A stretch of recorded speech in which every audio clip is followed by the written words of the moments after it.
আমরা সবাই হুদাইবিয়ার ঘটনা জানি না? কত হিজরিতে ঘটেছিল বলুন তো সবাই? 6ষ্ঠ হিজরিতে। লাকাদ সাদাকাল্লাহু রাসূলাহুর রুইয়া বিল হক লাতাদখুলুন্নাল মাসজিদাল হারামা ইনশাআল্লাহু আমিনিন। রাসূল সাল্লাল্লাহু আলাইহি ওয়াসাল্লাম 6ষ্ঠ হিজরিতে মদিনায় স্বপ্নে দেখলেন যে তিনি উমরা করতে যাচ্ছেন। তো নবীদের স্বপ্ন এটা কেবল স্বপ্ন নয়, এটা আল্লাহর পক্ষ থেকে ওয়াহি, রেভেলেশন। তো সেই হিসেবে তিনি 1400 সাহাবা নিয়ে উমরা করতে চলে গেলেন মক্কায়, কিন্তু মক্কাবাসী ঢুকতে দিল না, থামিয়ে দেয়া হলো। তো তখন একটা চুক্তি হয়েছিল, ওই চুক্তিতে বলা হলো, রাসূল সাল্লাল্লাহু আলাইহি ওয়াসাল্লাম লিখতে বললেন যে লিখো মিন মুহাম্মদ রাসূলুল্লাহ, আল্লাহর রাসূল মুহাম্মদের পক্ষ থেকে কুরাইশদের সাথে এই চুক্তি। কুরাইশরা আপত্তি করলো যে না, শুধু মুহাম্মদ লেখা যাবে, রাসূলুল্লাহ লেখা যাবে না, কারণ তুমি যে রাসূলুল্লাহ, আল্লাহর রাসূল, এটা যদি আমরা মেনে নেই তাহলে তোমার সাথে আর আমাদের দ্বন্দ্ব কিসের, আমরা তো ভাই ভাই হয়ে গেলাম, রাসূলুল্লাহ কাটো। সাহাবারা কেউ রাজি হয় না, বিশেষ করে ওমরে ফারুক রাদিয়াল্লাহু তাআলা, উনি রাজি হয় না, না না এটা কাটা যাবে না। রাসূল সাল্লাল্লাহু আলাইহি ওয়াসাল্লাম অনেক বলে কয়ে বুঝালেন যে না, দীর্ঘমেয়াদী চিন্তা করতে গেলে আমাদের এখন একটা শান্তি চুক্তির দরকার আছে, যাতে করে আমরা আমাদের গ্লোবাল নেভিগেশন সিস্টেম, দাওয়া সিস্টেমকে আরো স্ট্রং করতে পারি। অনেক বলে কয়ে রাসূলুল্লাহ কাটা হলো।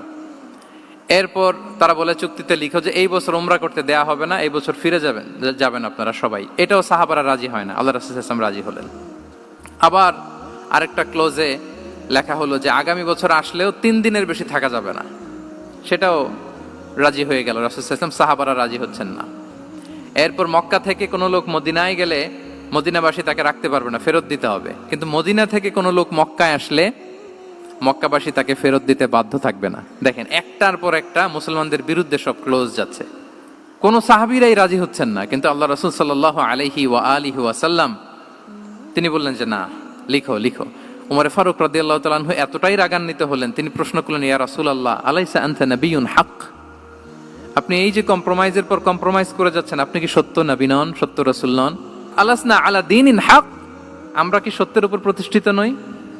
আলাইসাল কুরআনু কিতাবুন হক, তো সব যদি সত্য হয় আপনি কেন এগুলো মানছেন? রাসূল সাল্লাল্লাহু আলাইহি ওয়াসাল্লাম বললেন যে ওমর, তুমি বাদ সেদো না, মেনে নাও। মেনে নিলেন, এবং এই মেনে নেওয়াটাকেই আল্লাহ ভিক্টরি বলে ঘোষণা দিলেন, বিজয় বলে। আল্লাহু আকবার। ইন্না ফাতাহনা লাকা ফাতহাম মুবিনা। এবং হুদাইবিয়ার এই সন্ধি থেকেই বেসিকলি মক্কা বিজয় ওইদিকে ত্বরান্বিত হয়েছে গতি প্রবাহটা।